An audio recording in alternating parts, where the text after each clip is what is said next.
Assalamualaikum dan selamat sejahtera untuk topik bab 4 kod arahan 4.1 pengkalan data dan SQL bahagian 2. Okey, dalam topik kali ini kita akan bincangkan 4.1.3 kekunci primer dan kekunci asing dan juga 4.1.4 kekardinalan antara entiti dalam hubungan one to one dan one to many. Okey, maksud kekunci primer dan kekunci asing. Untuk kekunci primer, atribut dengan nilai yang unik tidak boleh mengandungi data yang berulang atau sama atau ditinggalkan kosong. Digunakan untuk mengenal pasti rekod dalam jadual dan setiap entiti mempunyai sekurang-kurangnya satu kunci primer. Okey, untuk kunci asing, atribut dalam satu jadual hubungan, atribut yang merupakan kekunci primer bagi satu jadual hubungan yang lain, mengaitkan rekod-rekod dari dua atau lebih daripada jadual yang mempunyai hubungan dan mengaitkan dua atau lebih entiti yang mempunyai hubungan. Okey, kita lihat dulu contoh kunci primer. Kekunci primer. Contoh pertama. Okey, dekat sini kita ada entiti pelanggan yang saya jadualkan dalam bentuk lakaran entiti dan atribut, di mana kita mempunyai nama pelanggan, ID produk dan kawasan. Kemudian di bawah ini saya wakilkan dalam bentuk jadual. ID produk, nama pelanggan dan kawasan. Jika kita lihat dalam jadual ini, ada dua nama pelanggan yang sama. Adakah dua pelanggan ini adalah individu yang sama ataupun individu yang berbeza? Jadi, bila kita nak tetapkan atau nak pastikan kedua-dua individu ini, kita kena letakkan satu lagi ID pelanggan sebagai kekunci primer. Okey, ID pelanggan ini mempunyai ID yang unik dan tidak boleh sama atau berulang. Kalau kita lihat, untuk yang pertama SKG 001, yang kedua SKG 003. Jadi dekat sinilah kita dapat bezakan bahawa pelanggan ini adalah orang yang berbeza, tapi nama saja sama. Okey.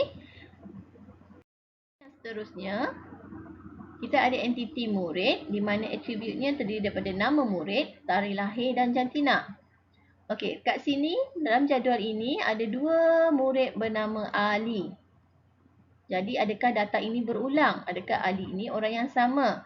Jadi kita kena tentukan satu lagi atribut dan tetapkan sebagai kunci primer, di mana nombor kad pengenalan merupakan kekunci primer atau atribut yang unik dan tidak akan berulang. Ya, nombor kad pengenalan tak boleh sama dengan orang lain. Okey, kat Malaysia ni satu individu akan pegang satu IC saja, satu nombor IC. Jadi kat sini kalau kita lihat, walaupun nama murid ini sama, tapi nombor kad pengenalannya adalah berbeza. So dia mewakili individu yang berbeza. Daripada contoh-contoh tadi, jelaslah bahawa kekunci primer mestilah mempunyai atribut dengan nilai yang unik, tidak boleh mengandungi data yang berulang, sama atau ditinggalkan kosong, dan setiap entiti mempunyai sekurang-kurangnya satu primer dan digunakan untuk mengenal pasti rekod dalam jadual. Okey, kepentingan kekunci primer untuk memelihara integriti data, mengelakkan pertindihan rekod lama dan baru, jadi rekod tidak akan berulang, memberi nilai unik untuk simpanan data dan menjimatkan ruang storan komputer. Okey, latihan untuk kekunci primer. Berdasarkan jadual di atas, atribut yang manakah sesuai dijadikan kunci primer? Okey, kita lihat kat sini, kita ada jadual butir murid. Atributnya ialah ID murid, nama, jantina, kaum dan agama. Jadi dekat sini, ID murid adalah sangat sesuai sebagai kunci primer kerana ianya adalah unik dan juga tidak berulang. Untuk nama, kemungkinan ada pelajar yang mempunyai nama yang sama. Jantina juga akan berulang, lelaki dan perempuan. Kaum juga datanya akan berulang, Melayu, Cina, India. Dan juga agama juga adalah berulang. Jadi tidak sesuai untuk dijadikan sebagai kunci primer. Okey. Kunci yang seterusnya ialah kekunci asing. Perkara yang perlu ditekankan, istilah ada 2 atau lebih jadual yang berkaitan dengan kunci asing. Okey, kunci asing atribut dalam satu jadual hubungan. Atribut yang merupakan kekunci primer bagi satu jadual hubungan yang lain. Mengaitkan rekod-rekod dari 2 atau lebih daripada jadual yang mempunyai hubungan. Dan mengaitkan 2 atau lebih entiti yang mempunyai hubungan. Okey, kekunci asing. Contoh yang pertama, kita lihat kat sini kita ada 2 jadual, entiti murid dan juga entiti penjaga. Dalam entiti murid, kita ada ID murid sebagai KP, kunci primernya. Dalam butir penjaga, kita ada nombor daftar sebagai kunci primer. Tapi dalam jadual penjaga ini, ada sekali lagi ID murid. Ini adalah saling berhubung. Jadi, untuk ID murid di jadual penjaga adalah kunci asing. Okey, dia akan jadi kunci asing. Jadi, maklumat di murid dan penjaga ini akan saling berhubunglah kerana adanya kekunci. Okey, kita lihat dekat sini. ID murid, katakan yang pertama, T17124.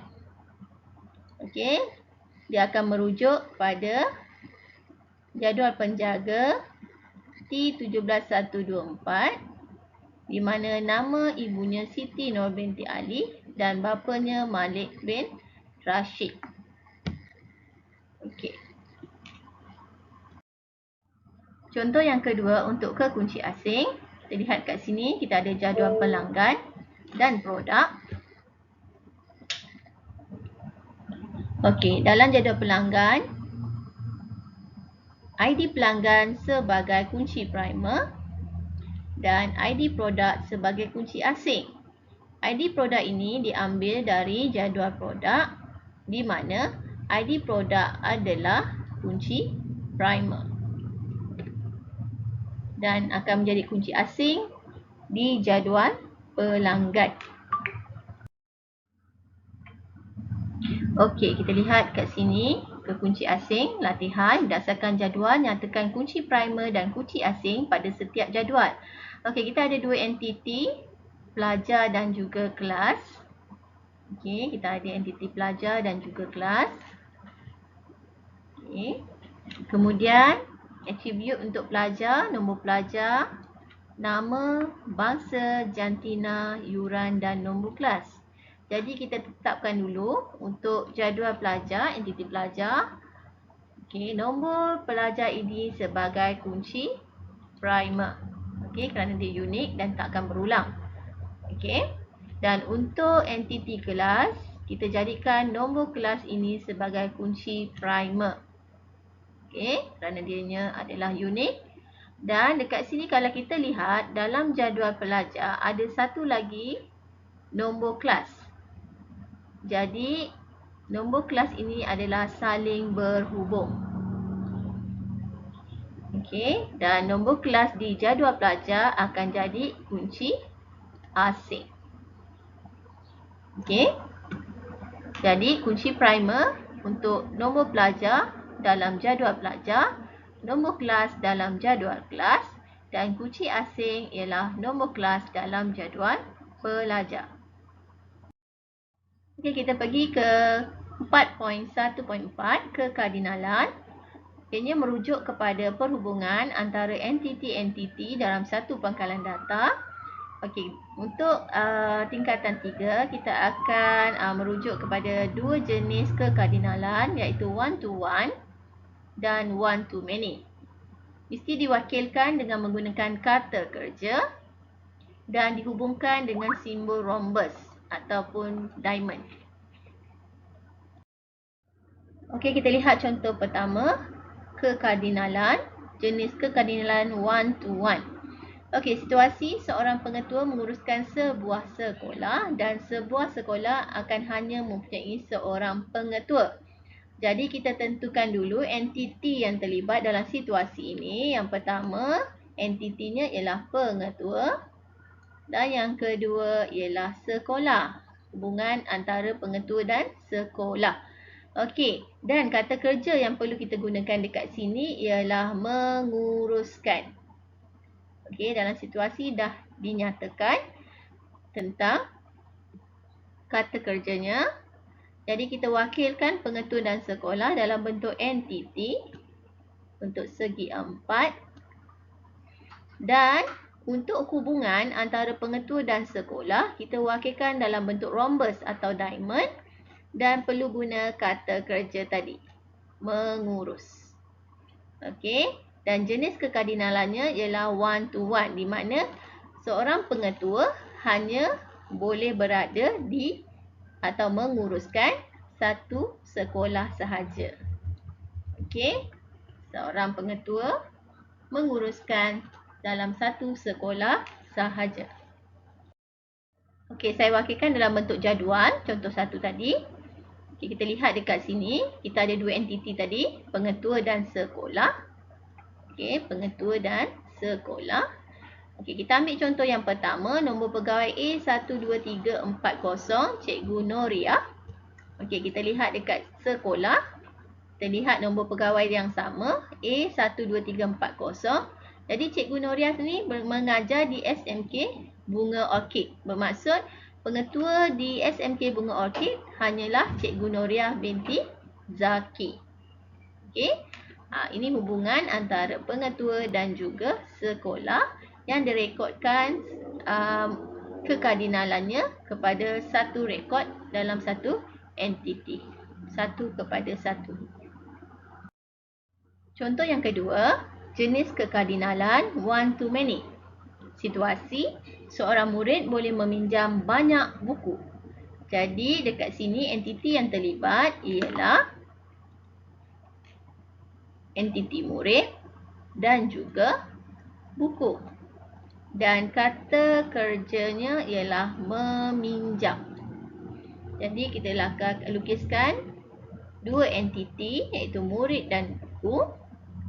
Dan hubungannya ialah meminjam.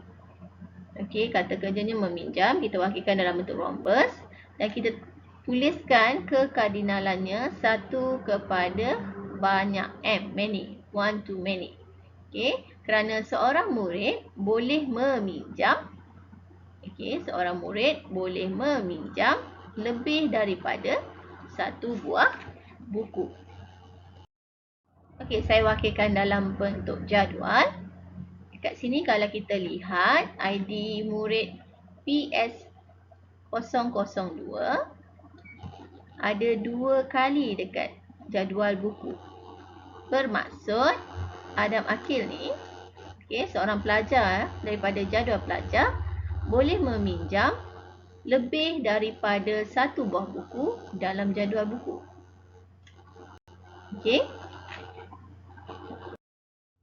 Okey, di sini ada soalan latihan tentang kekardinalan. Kena pasti jenis kekardinalan dan lakarkan raja perhubungan entiti bagi situasi berikut. Seorang guru menjadi guru kelas bagi satu kelas sahaja. Seorang doktor merawat ramai pesakit. Seorang peniaga boleh menjual banyak makanan. Setiap warga negara hanya mempunyai satu kad pengenalan sahaja. Okey, ini adalah jawapan bagi masalah tadi.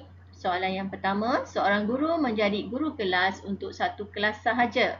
Jadi kekardinalannya ialah 1:1, one to one. Kita lihat dekat sini. Seorang guru, entiti yang pertama, dengan kelas, entiti yang kedua.